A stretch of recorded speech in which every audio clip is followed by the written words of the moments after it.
সবাইকে শুভেচ্ছা। নজরুল বর্ষে আমরা পদার্পণ করছি। আমরা এই বছরটিকে নজরুল বর্ষ হিসেবে গণপ্রজাতন্ত্রী বাংলাদেশ সরকার এটিকে ঘোষণা দিয়েছেন। আমরা তাদের এই মহৎ উদ্যোগকে সাধুবাদ জানাই, স্বাগত জানাই।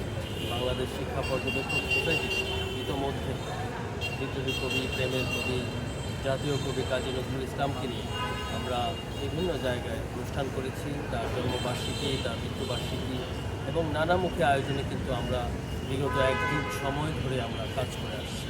সেই ধারাবাহিকতায় আসছে 29শে অগাস্ট এবছর আমরা বাংলা একাডেমিতে কবি আল মাহমুদ লেখক কর্নারে আমরা নজরুলের মৃত্যুবার্ষিকী বা মৃত্যু দিবসকে উদযাপন করতে যাচ্ছি এবং এক্ষেত্রে আমরা আমন্ত্রণ জানাবো যারা এই মুহূর্তে এই ভিডিওটি দেখছেন এবং দেশে বিদেশে যারা নজরুলকে ভালোবাসেন, নজরুল প্রেমী, সবাইকে বলবো আপনারা এই অনুষ্ঠানে উপস্থিত থেকে নজরুলের প্রতি শ্রদ্ধা জ্ঞাপন করবেন এবং আপনার অনুভূতি নজরুলকে নিয়ে, প্রেমের কবি কাজী নজরুল ইসলাম যিনি বিদ্রোহের গান গেয়েছেন, তিনি বলেছেন বলবীর, যিনি বলেছেন বলবীর চির উন্নত মম শির, শির নেহারি আমারই নত শির শিখর দিন।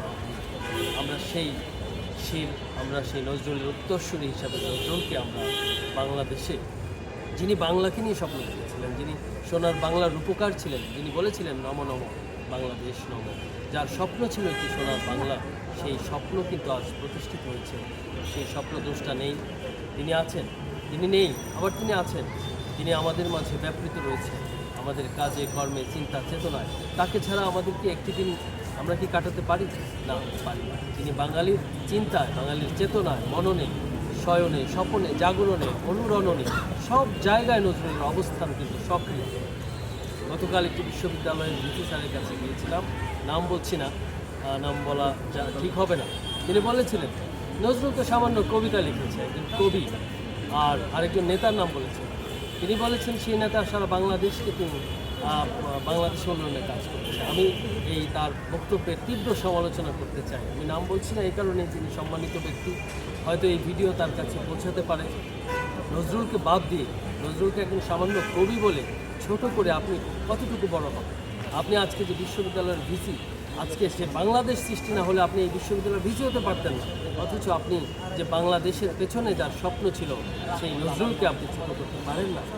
সুতরাং আমরা নজরুলের কণ্ঠে বলতে চাই, মহাবিদ্রোহী রণক্লান্ত আমি সেই দিন হব শান্ত, যবে অত্যাচারীর ঘর কৃপাল দিন রণভূমের অনিবেলা, আমি সেই দিন হব শান্ত, বলবীর চির উন্নত মমশীর।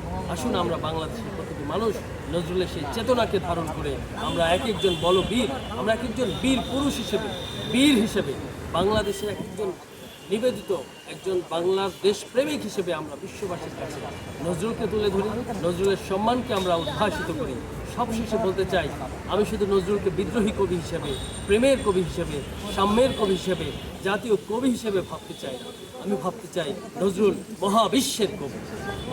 ভালো থাকবেন। লাল সালাম। লাল সালাম, লাল জুলাই। বাংলাদেশ লেখক আড্ডার অনুষ্ঠানে